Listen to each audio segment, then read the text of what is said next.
Hello' নমস্কাৰ পুনৰবাৰ অন্য এটা ভিডিঅ'লৈ মই শচীন বৰা আপোনালোক সকলোকে স্বাগতম জনাইছোঁ। থাম্বনেইলটো দেখি নিশ্চয় গম পাইছে চাগে।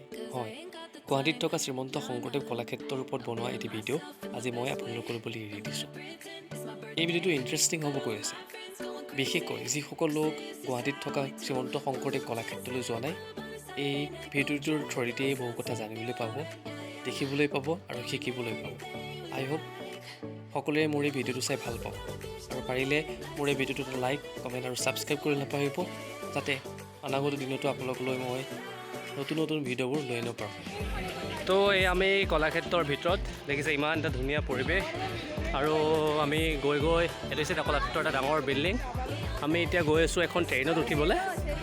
তো ব'লক কেনেকুৱা লাগে চাওঁ। এই কলাক্ষেত্ৰৰ ভিতৰত ধুনীয়া ফুল ফুলি আছে আৰু দেখিছে বহুত মানুহ আহি ভিৰ কৰিছে। এই কলাক্ষেত্ৰৰ ভিতৰত কিবা ফাংচন চলি আছে, সেইকাৰণে এটা চাউণ্ড হৈ আছে। ইমান ধুনীয়াকৈ ফুলবোৰ সজাই থৈছে দেখিছে। তো আমি আহি আছোঁ, এই হৈছে ললিত কলা ভৱন আৰু বহুখিনি আছে, চাই শেষেই নহয়। গৈ থাকক, কলাক্ষেত্ৰৰ ভিতৰত কি আছে সকলো দেখাম। এটা ধুনীয়া বস্তু আছে আৰু অলপ দূৰ গ'লে পাম। সেই হৈছে ডক্টৰ ভৱেন্দ্ৰনাথ শইকীয়া শিশু উদ্যান। আমি শিশু উদ্যানৰ ভিতৰলৈ যাম আৰু মেলাৰ দৰে এটা বস্তু ঘূৰি আছে, আমি সেইটো চাবলৈ চেষ্টা কৰিম। তো ব'লক। তো কলাক্ষেত্ৰৰ ভিতৰত দেখিছে ইমান ধুনীয়া এটা পৰিৱেশ আৰু আপোনালোক আহিলে ইয়াত এণ্টাৰটেইনমেণ্টৰ সুবিধা আছে। তো দেখিছে কি ইমান ধুনীয়াকৈ ঘূৰি আছে আৰু আমি এতিয়া ট্ৰেইনত উঠিম। তো এইখন ট্ৰেইন, তো ইয়াত বহিম আৰু যাম। ব'লক গোটেইখিনি অলপ দেখাম কেনেকুৱা লাগে। তো এইখন মিনি ট্ৰেইন দেখিছে, মিনি ট্ৰেইনখন ষ্টাৰ্ট হ'বলৈ আৰম্ভ হ'ল। তো গৈ থাকোঁ আৰু ইয়াৰ দৃশ্যবোৰ আমি চাম কেনেকুৱা লাগে। এইখন গৈ আছে আৰু আমি ইয়াৰ ঠিক পিছতে যাম। ইয়াৰ আগত লক্ষ্যখন গৈছে। তো চাওক কলাক্ষেত্ৰৰ ভিতৰৰ যি সামগ্ৰিক দৃশ্য আছে কিমান ধুনীয়া, ইয়াৰ পৰিৱেশটো আমি উপভোগ কৰিব পাৰিম। তো আমাক দেখাইছোঁ কলাক্ষেত্ৰৰ ভিতৰখন বহুত ডাঙৰ হয়, বহুত ডাঙৰ এৰিয়া। তো এখন মিনি ট্ৰেইন বুলি ক'ব লাগিব আৰু আমি মিনি ট্ৰেইনখনৰ ওপৰেদি উঠি বৰ্তমান কলাক্ষেত্ৰৰ ভিতৰৰ কিছু দৃশ্য চাবলৈ চেষ্টা কৰিম আৰু আপোনালোকৰ লগত থাকিম। তো ট্ৰেইন ষ্টাৰ্ট হ'ল। ত' এটা বেলেগ এক্সপিৰিয়েঞ্চ, ইয়াৰ পৰা পৰিলে যে বাচিম সেইটো ভাবা নাই। তো গৈ থাকক, ভগৱানে জানে, ভালকৈ গ'লেই হ'ল আৰু। বহুত মানুহ গৈ আছে এনেকৈ। তো আপোনাক যদি আহে কলাক্ষেত্ৰলৈ কেতিয়াবা, তো এই মিনি ট্ৰেইনখনৰ ওপৰত উঠিলে দেখিব আৰু এনেকুৱা লাগে যে পৰি যাম, কিন্তু সেইখন বিশ্বাস আছে আৰু বহুতো মিউজিয়াম। আমি অলপতে মিউজিয়ামটোলৈ যাম আৰু দেখিছে ইয়াত এখন এই চকৰি গোটেই আছে, মজা লাগিব ন ইয়াৰ উঠি পেলাই। তো মানুহখিনি হৈ আছে একচুৱেলি শিশু উদ্যান। কলাক্ষেত্ৰলৈ আহিলে এখন শিশু উদ্যান পাব আৰু দেখিছে ইমান ধুনীয়া, মজা লাগিলে।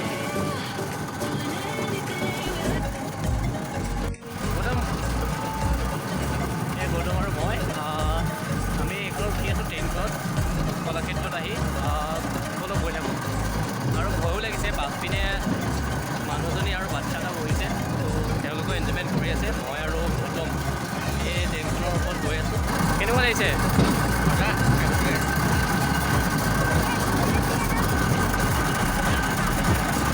আমি ইয়াৰ অলপ আগত এই মিনি ট্ৰেইনখনত উঠিছিলোঁ, ভাল লাগিলে। কিন্তু এটা ভয়ো লাগে, যাতে পৰি যাম বুলি এনেকুৱা এটা ভয়ো লাগি থাকে। তো এই কলাক্ষেত্ৰলৈ আহিলে কেতিয়াবা এই শিশু উদ্যানখনলৈ আহিব আৰু ইয়াৰ যি নাজাৰা আছে, এই নাজাৰাটো উপভোগ কৰিব। তো মোৰ আজি ভাল লাগিলে, ফিলিং হেপী। তো এইখিনি এনেকৈ দেখিছে। তো সেইটো টিকট ঘৰ, সেইখিনি টিকট কৰে। এটা টিকটৰ দাম 50 টকা। তো আহিলে এপাক উঠিব বুলি আশা থাকিল। তো কলাক্ষেত্ৰৰ ভিতৰত এনে আহি আমি এটা দেখিলোঁ, এটা পাহাৰ সদৃশ আছে আৰু ষ্টেপকেইটাত আমি খটখটিকেইটাত বগাই আছোঁ। সেইখিনি ফটোশ্বুট হৈ আছে আৰু কিমান দূৰ পাৰোঁ নাজানো, ভৰি বিষ হৈ গৈছেগৈ। দেখিছে ইমান ধুনীয়া পৰিৱেশ। তো গছ গছনিয়ে কৃষ্ণচূড়া মেবি হয় নাই, কমেণ্ট কৰি জনাব। তো খটখটিবোৰ বহুত ওখ আৰু ভৰি বিষাই গৈছেগৈ আৰু গছ গছনিবিলাক ধুনীয়াকৈ সংৰক্ষণ কৰি দিছে আৰু মাজে মাজে হয়তো চাফ চিকুণ কৰি থাকে যেন পাইছোঁ। তো আমি গৈ থাকোঁ ব'লক আৰু কি আছে সকলো দেখাম চাবলগীয়া। তো আমি আহি পাই গ'লোহি। দেখিছে ইমান ধুনীয়া তো দেখিছে ইয়াৰ পৰিৱেশটো বহুত ধুনীয়া। তো কলাক্ষেত্ৰ আহিলে ইয়াত বহিব পাৰিব।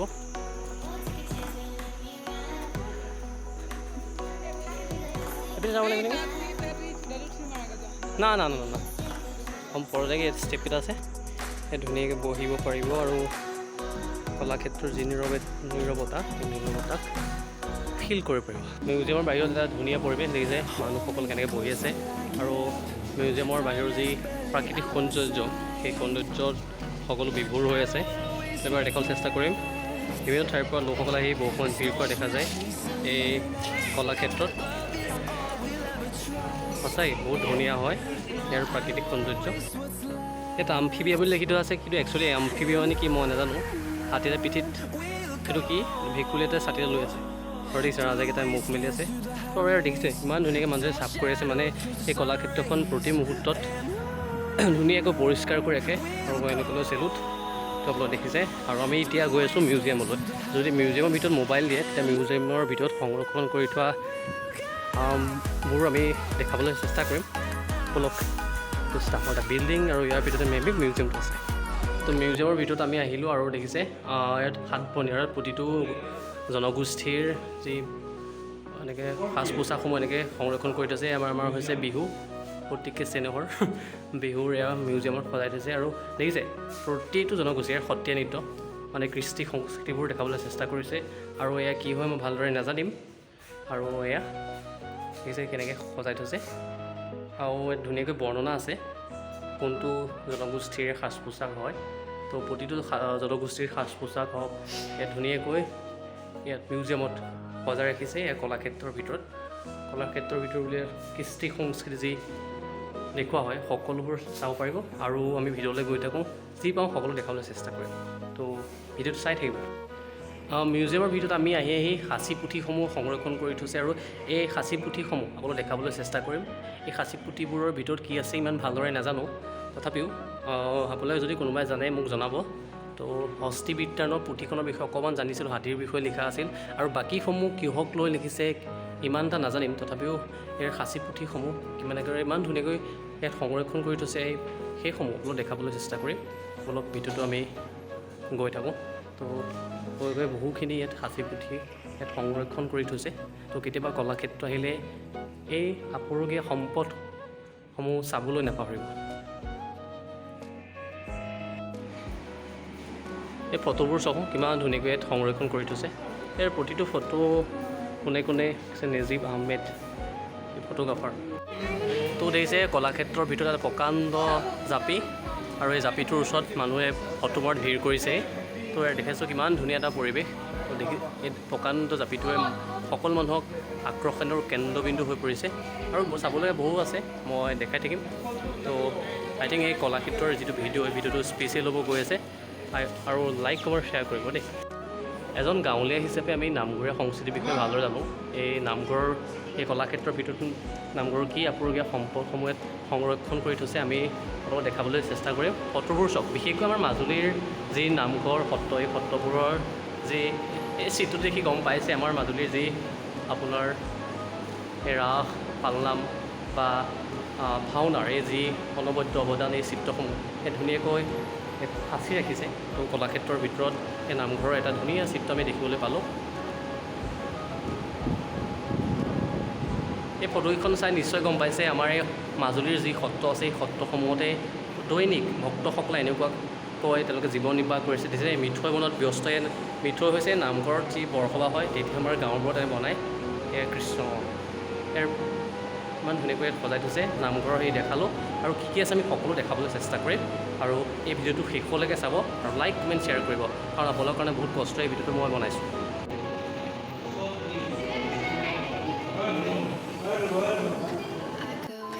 তো এয়া মিউজিয়ামৰ বাহিৰৰ দৃশ্য। মিউজিয়ামৰ ভিতৰত ভিডিঅ' কৰিব নিদিয়ে, তথাপিও মই দেখাইছোঁ। এয়া মিউজিয়ামৰ ভিতৰতে সংৰক্ষণ কৰি থৈছে এই কাঠটুকুৰা দেখিছে। আৰু বহুখিনি চাবলগীয়া আছে, বিশেষকৈ আমাৰ মাজুলীৰ যিবোৰ মুখাশিল্প, এই মুখাশিল্পসমূহে ইয়াত সংৰক্ষণ কৰি থোৱা আছে। কিন্তু ইয়াত মোবাইল উলিয়াব নিদিয়ে কাৰণে ভিডিঅ'টো কৰিব নোৱাৰিলোঁ। তো সমূহ ইয়াত সংৰক্ষণ কৰি থৈছে, দেখাবলৈ চেষ্টা কৰিম। আৰু এই চিত্ৰবোৰে কি বুজাইছে মই ইমান এটা নাজানিছোঁ। আৰু আপোনালোকে যদি কোনোবাই জানে এই চিত্ৰখন চব ইমান ধুনীয়াকৈ আঁকিছে, কিন্তু অৰ্থচ মই এই চিত্ৰখনৰ অৰ্থ বুজি পোৱা নাই। তথাপিও চিত্ৰবোৰ চায়ে ভাল লাগিছে। এই ধুনীয়াকৈ লিখি থৈছে সোণালী এই চিত্ৰখন এয়া সাহিত্যৰথী লক্ষ্মীনাথ বেজবৰুৱাৰ যি অনবদ্য অৱদান, সেই অনবদ্য অৱদানক ইয়াত সংৰক্ষণ কৰি ৰাখিছে। তো দেখিছে এই মিউজিয়ামটো সঁচাই বহুত ধুনীয়া, মন আপ্লুত হ'ব। মানে বহুত কথা শিকিব পাৰিব লক্ষ্মীনাথ বেজবৰুৱাৰ বিষয়ে। লক্ষ্মীনাথ বেজবৰুৱাৰ যি সাহিত্যৰ পৰা ধৰি সকলো সম্বল ইয়াত কলাক্ষেত্ৰ আহোঁতে আমি দেখিবলৈ পালোঁ। এইটো কি হয় মই ইমান ভালকৈ জনা নাই, যিবিলাক পুৰাতত্ত্ববিদ তেওঁলোকে জানিব, আৰু কোনোবাই যদি জানে প্লিজ জনাবচোন। তো কলাক্ষেত্ৰত যিমানবোৰ পাৰোঁ দেখালোঁ, আৰু এতিয়া কলাক্ষেত্ৰৰ আমি বাহিৰলৈ গৈছোঁ। দেখিছে তথাপিও কলাক্ষেত্ৰত মানে প্ৰতি মুহূৰ্তত মানুহবোৰ আহি পেলাই ভিৰ কৰা দেখিবলৈ পোৱা যায়। দেখাম বলক, ভিডিঅ'টো চাই থাকক। তো কলাক্ষেত্ৰৰ বাহিৰৰ পৰিৱেশটো হৈছে এইটো, আৰু কলাক্ষেত্ৰৰ ভিতৰতে নৱবৰ্ষ মহোৎসৱ এতিয়াও হৈয়ে আছে। দেখিছে বিহু আহিছে, যিটো ফেষ্টিভেল।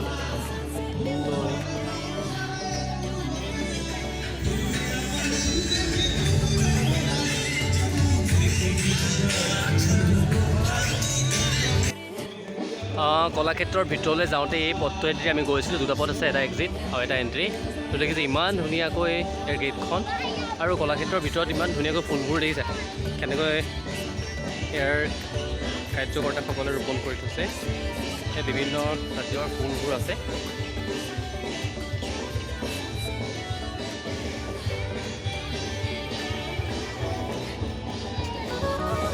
কলাক্ষেত্ৰৰ ভিতৰৰ দৃশ্যসমূহ দেখালোঁ, আৰু এতিয়া আমি যাবলৈ ওলাইছোঁ। যাবলৈ মনেই যোৱা নাই, তথাপিও আমি ইউথ যি লিডাৰশ্বিপ কনক্লেভ আছিলে, ইউথ ফেষ্টিভেল বুলিয়ে ক'বলৈ একচুৱেলি কলাক্ষেত্ৰৰ ভিতৰত আয়োজন হৈছিল, য'ত হিমন্ত বিশ্ব শৰ্মা, অনুৰাধা শৰ্মা বাইদেউকে ধৰি বহু গণ্যমান্য ব্যক্তিসকল আহিছিলে, আৰু আমি তাত অংশগ্ৰহণ কৰিলোঁ। তাৰ মাজতে কলাক্ষেত্ৰত আহি চালোঁহি, আৰু ইমান ধুনীয়া, আহিব মনেই যোৱা নাছিল। আকৌ এদিন দ্বিতীয় দিনা আহিম ভালকৈ চাবলৈ। যিমান পাৰোঁ আমি কলাক্ষেত্ৰৰ ভিতৰখন চাবলৈ চেষ্টা কৰিলোঁ, আৰু আপোনালোককো দেখাবলৈ চেষ্টা কৰিলোঁ। কেতিয়াবা যদি গুৱাহাটী আহে তেতিয়া নিশ্চয় এই কলাক্ষেত্ৰলৈ আহিবলৈ নাপাহৰিব। বিশেষকৈ কলাক্ষেত্ৰলৈ আহিলেও ইয়াৰ পৰিষ্কাৰ পৰিচ্ছন্নতা আপোনাক বাৰুকৈ আকৰ্ষণ কৰিব। আৰু এনি টাইম ইয়াৰ যি দেখিছে কৈছিলোঁ, ইয়াৰ সকলো ব্যস্ত হৈ থাকে এইখন ধুনীয়াকৈ ৰাখিবৰ কাৰণে। প্ৰতি মুহূৰ্তত এইখন দেখিছে ইমান ধুনীয়া পৰিৱেশ, ইয়াৰ প্ৰাকৃতিক সৌন্দৰ্যই বাৰুকৈ সকলোকে মুগ্ধ কৰিব। তো দেখিছে ইয়াৰ কিমান ধুনীয়াকৈ সজাই মেলি থৈছে। তো আজি ফাৰ্ষ্ট টাইম আহিলোঁ কলাক্ষেত্ৰলৈ। আই হোপ এই ভিডিঅ'টো চাই ভাল পালে, আৰু যদি মোৰ ভিডিঅ'টো চাই ভাল পালে দেন লাইক, কমেণ্ট, ছাবস্ক্ৰাইব কৰিবলৈ নাপাহৰিব।